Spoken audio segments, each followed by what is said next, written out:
Baik, bismillahirrahmanirrahim. Assalamualaikum warahmatullahi wabarakatuh. Alhamdulillahirrahmanirrahim. Wassalatu wassalamu ala asrofil anbiya'i wal mursalin Sayyidina wa maulana Muhammadin wa ala alihi washabihi ajmain, amma ba'du.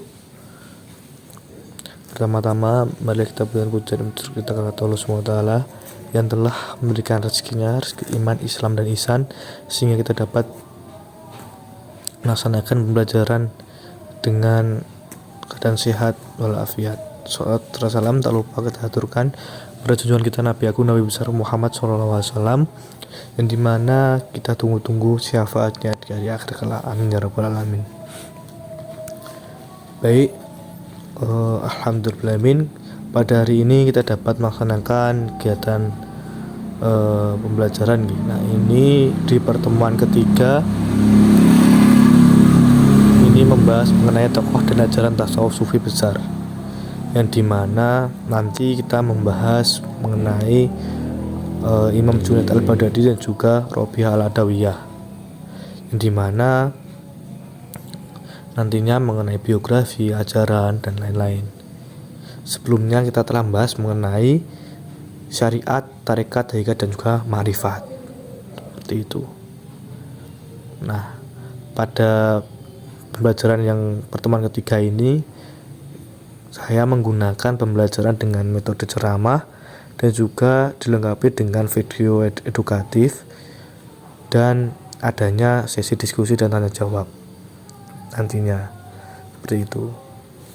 Baik, kita lanjut ke materi yang pertama, yaitu mengenai Imam Junaid al-Baghdadi. Nah, dimana nama lengkap beliau yakni Abu Al-Qasim Al-Junaid bin Muhammad Al-Qasas Al-Qawairi Al-Baghdadi. Beliau lahir di Nahawat, Persia, tahun 210 Hijriah. Beliau semasa hidupnya menghabiskan di kota Baghdad. Kemudian beliau wafat di tahun 297 Hijriah, seperti itu. Kemudian gelar untuk Imam Junaid al-Baghdadi sendiri, yang pertama yaitu Al-Qasas, yang kedua Al-Qawariri, yang ketiga yaitu Al-Baghdadi. Nah, Al-Qasas yang mempunyai arti saudagar sutra yang kaya raya. Kemudian Al-Qawariri yang mempunyai arti saudagar kaca. Nah, yang ketiga yaitu Al-Baghdadi atau tempat tinggalnya. Jadi yang pertama Al-Qasas itu karena beliau adalah seorang saudagar sutra yang kaya raya.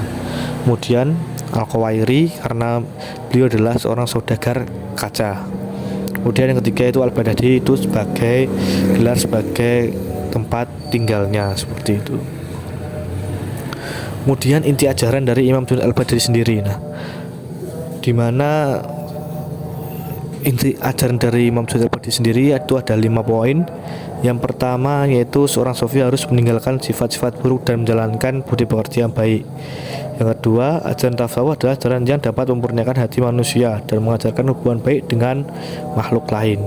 Yang ketiga, memalingkan perhatian dari urusan duniawi kepada urusan ukhrawi. Harus berpegang teguh pada tauhid, dan seorang sufi harus melakukan 3 syarat amalan. Itu seorang sufi harus melakukan amalan-amalan. Nah, yang pertama yaitu seorang sufi harus meninggalkan sifat buruk dan menjalankan budi pekerti yang baik. Tentu kita sebagai umat yang taat, tentu kita tidak boleh dan kita harus meninggalkan sifat-sifat buruk dan juga menjalankan budi pekerti yang baik. Yang kedua, dan ada ajaran yang dapat memurnikan hati manusia dan mengajarkan hubungan baik dengan makhluk lain, di mana ajaran dari Imam Junaid al-Baghdadi juga mengajarkan mengenai kemurnian atau kesucian hati manusia, dan juga mengajarkan agar kita mempunyai hubungan baik dengan makhluk lain ataupun dengan orang lain, seperti itu. Dan ajaran yang ketiga yaitu poinnya yaitu gimana kita fokus ke kepentingan ukhrawi bukan duniawi, di mana kita terfokus pada akhirat bukan duniawi, seperti itu. Yang keempat yaitu inti ajarannya yaitu kita harus berpegang pada tauhid. Nah, yang terakhir itu seorang sufi harus melakukan amalan-amalan kita sebagai cara kita mendekatkan diri kepada Allah, seperti itu. Kemudian sikap teladan yang boleh kita contoh dari Imam Junaid Al-Bati sendiri, yaitu semangat belajar. Beliau sudah mempunyai semangat belajar yang tinggi terhadap siapapun, seperti itu. Bahkan beliau pernah berguru dengan seorang yang dianggap gila pada zaman dahulu itu, seperti itu. Kemudian giat berusaha, di mana beliau itu mempunyai usaha-usaha seperti tadi, usaha sutra, usaha kaca. Nah, itu sangat giat dalam berusaha. Kemudian rendah hati, di mana beliau walaupun saudara kaya tetap hidupnya tetap dengan tidak bermewah-mewahan atau dengan sesederhana mungkin, seperti itu. Nah, yang kedua itu mengenai Robiah Al-Adawiyah. Nah, Robiah Al-Adawiyah sendiri adalah tokoh wanita salafus yang terkenal pada zaman dahulu. Nama lengkap beliau yaitu Ummu Al-Khoy bin Imail Al-Adawiyah Al-Qoisiyah. Beliau lahir di Basrah di tahun 95 Hijriah atau 117 Masehi. Dikenal sebagai ibu sufi besar. Nah, konsep tasawuf sendiri dari Robiah Al-Adawiyah yaitu konsep mahabbah atau cinta, di mana konsep ini bercerita tentang cintanya seorang hamba dengan penciptanya, bukan karena takut dengan siksa neraka atau mengharap surga, tapi cinta itu merupakan cinta yang tulus tanpa mengharapkan balasan terhadap segala ibadah yang dilakukan. Jadi konsep tasawuf ini adalah konsep yang tulus ikhlas nih. Bagaimana konsep yang sangat-sangat mencintai penciptanya yaitu Allah Subhanahu wa taala tanpa mengharapkan imbalan gitu, tanpa mengharapkan surga ataupun juga takut dengan neraka. Benar-benar tulus dan juga ikhlas dalam melaksanakan kebaikan atau amalan, seperti itu. Itu adalah konsep mahabbah dari Robiah Al-Adawiyah.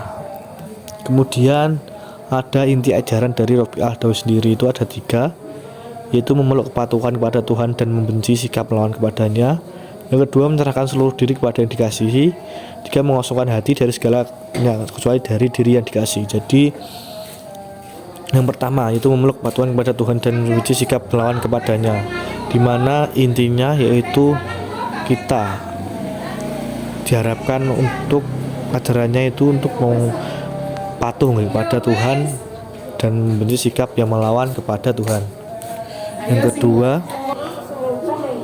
kedua itu menyerahkan seluruh diri kepada yang dikasih. Jadi kita menyerahkan diri kita sepenuhnya kepada Tuhan, yaitu Allah Subhanahu wa taala, tanpa mementingkan yang lainnya dan juga persen lainnya. Jadi kita terfokus pada akhirat nih, pada Tuhan kita, pada ajaran Tuhan kita, seperti itu. Kemudian ajaran yang ketiga yakni mengosongkan hati dari segala-galanya kecuali dari yang dikasih. Jadi kita mengosongkan hati kita dari segala yang tidak berhubungan dengan Allah SWT. Bagaimana kita terfokus hati kita itu terhadap Sang Pencipta. Bagaimana kita menjadi hamba yang taat, seperti itu. Kemudian setelah dari Robiah Al-Adawiyah sendiri, ya ini yang pertama ikhlas. Tentu mahabbah ini adalah konsep yang sangat-sangat baik, di mana konsep tersebut adalah konsep yang mencintai Allah SWT dengan seutuhnya tanpa menghiraukan yang lainnya. Jadi sampai ada suatu kisah itu Robiah Al-Adawiyah itu tidak ingin menikah karena tidak ingin membagi cintanya kepada manusia. Beliau ingin berfokus pada cinta kepada Tuhan, yaitu Allah Subhanahu wa taala. Yang kedua yaitu menjadi hamba yang taat. Hamba yang taat yang dimaksud adalah seorang hamba yang selalu menjalankan perintah Allah dan menjauhi larangannya.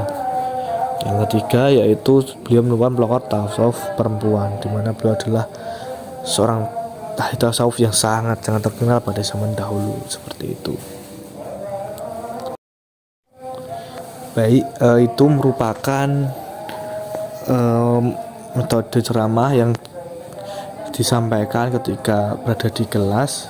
Bagaimana kelanjutannya itu adalah sebagai tambahan, yakni saya menampilkan sebuah video di mana itu mengenai Imam Junaid al-Baghdadi dan juga Rabi al-Adawiyah, mengenai biografi dari latar belakang, ajaran, kisah teladan dan lain-lain.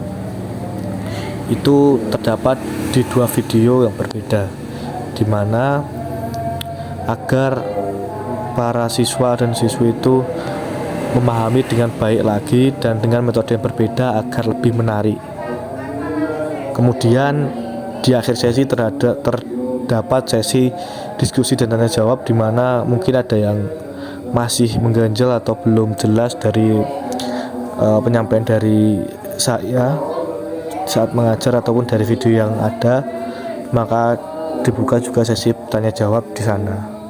Kemudian di akhir pembelajaran saya juga memberikan kesimpulan dan evaluasi seperti itu.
Baik, mungkin itu saja yang bisa saya sampaikan mengenai sumber media yang saya lakukan pada pertemuan ketiga, yaitu mengenai Imam Syafi'i Al-Badawi juga Robiah Al-Adawiyah. Baik, mungkin itu saja. Di akhir sesi tentu saya memberikan semangat dan juga sedikit berdoa agar mereka tetap konsisten dan istiqomah dalam kebaikan. Baik, terima kasih. Kurang lebihnya saya mohon maaf sebesar-besarnya. Wabillahi taufiq wal hidayah. Wassalamualaikum warahmatullahi wabarakatuh.